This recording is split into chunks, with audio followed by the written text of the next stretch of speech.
Seja bem-vindo a Provérbios para Viver Bem. Um tempo devocional no livro de Provérbios para nos ajudar a tirar dele a sabedoria prática, porque é um livro extremamente prático.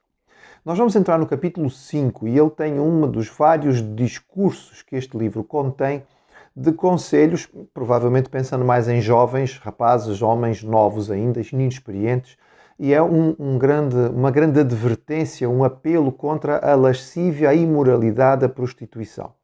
Diz assim o texto no capítulo 5, a partir do verso 1 até ao 14. Filho meu, atende à minha sabedoria, à minha inteligência inclina os ouvidos, para que conserves a discrição e os teus lábios guardem o conhecimento.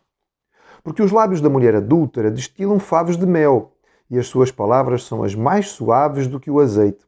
Mas o fim dela é amargoso como o absinto, agudo como a espada de dois gumes. Os seus pés descem à morte, os seus passos conduzem-na ao inferno.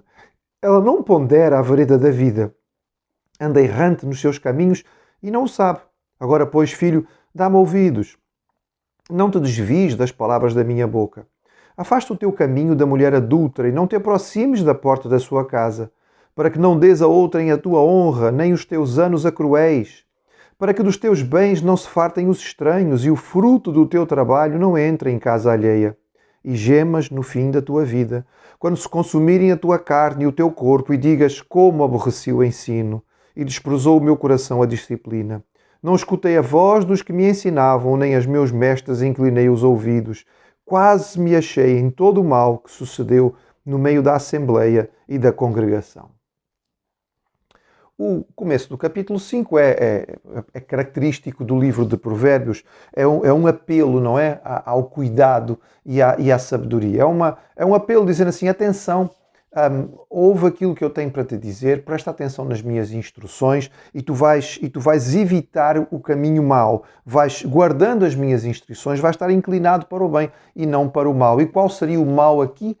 Ele então vai falar, vai descrever aquilo que é o mal que ele tem em mente especificamente neste conselho.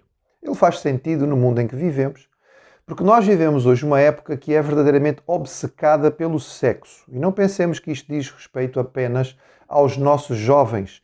Infelizmente, a sexualidade hoje está sendo explorada em todos os extremos das idades. Nós vemos hoje a sensualização das crianças, às vezes muito pequeninas, e a sensualização exagerada e também desfocada, digamos assim, das pessoas mesmo com muita idade. O homem hoje em dia parece que tornou-se um animal. O sexo passou a ser essencial para a vida. E nós ouvimos muitas propagandas a dizer que o sexo é vida, quando ele é apenas uma parte bastante pequenina dela.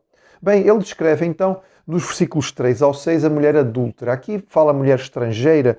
Nós podemos pensar aqui, realmente pode ser que ela seja estrangeira. Sabemos que muitas mulheres cananitas, mas também mulheres que vinham de outros povos, como amonitas e moabitas, muitas vezes tinham sido problema para o povo de Israel. Estas mulheres vinham de culturas em que o culto muitas vezes envolvia a atividade sexual e por isso acabavam por cair na promiscuidade. A ideia aqui será um bocado esta: cuidado com qualquer pessoa que pode se aproximar de ti com lisonja, não é? E a descrição ela faz uso das imagens o mais possível extremas. O mel e o absinto. O mel da abelha, o mel que é extremamente saboroso, e o absinto que era algo profundamente e tremendamente amargo, não é? Usado em uma quantidade um bocadinho maior, pode ser mesmo fatal.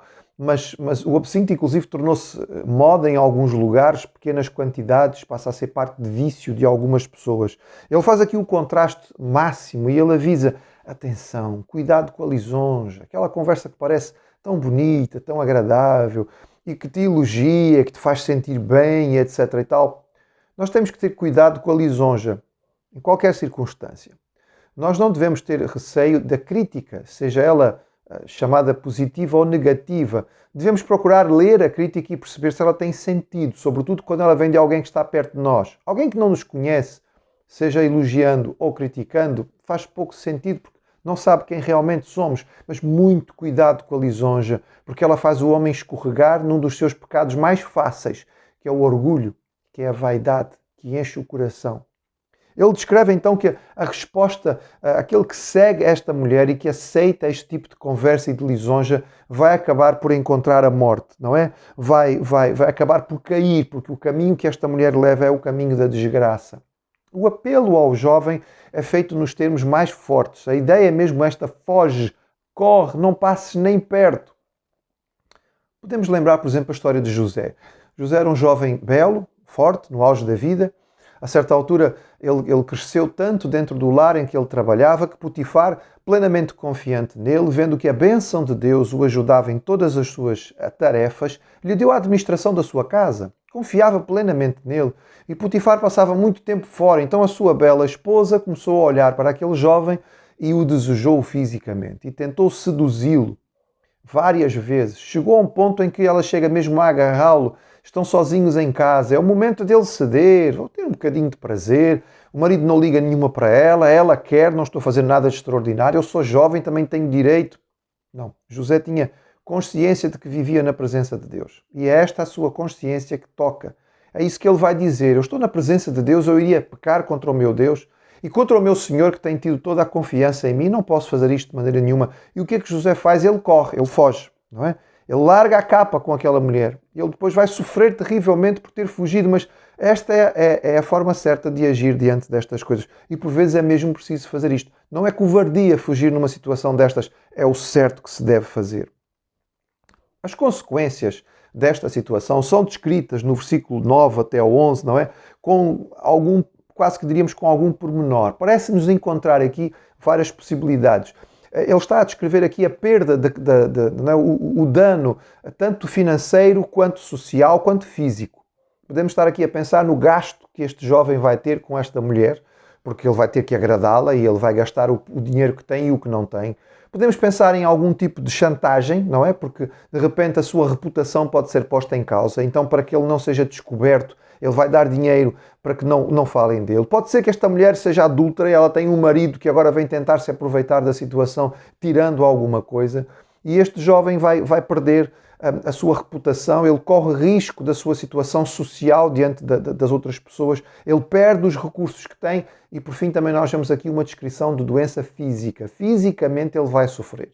Talvez estejamos a ter aqui em mente alguma doença venérea, numa época em que não existia tratamento, não havia antibióticos, e as doenças venéreas traziam muitas consequências desagradabilíssimas e que este jovem poderá estar então a sofrer, e é o apelo que é feito pelo sábio: cuidado. Isto parece muito interessante e muito belo, o prazer é mínimo e depois o sofrimento é longo. E o texto, nesta parte, chega então ao remorso, não é? Ao sentimento pessoal, ao próprio jovem, quando ele diz: pois é, não foi falta de instrução. Eu até recebi orientação. Eu até recebi quem me dissesse aquilo que era o ideal. Eu até tive gente que me indicou o bom caminho, mas eu infelizmente não fui capaz de ouvir. E agora parece que é tarde demais.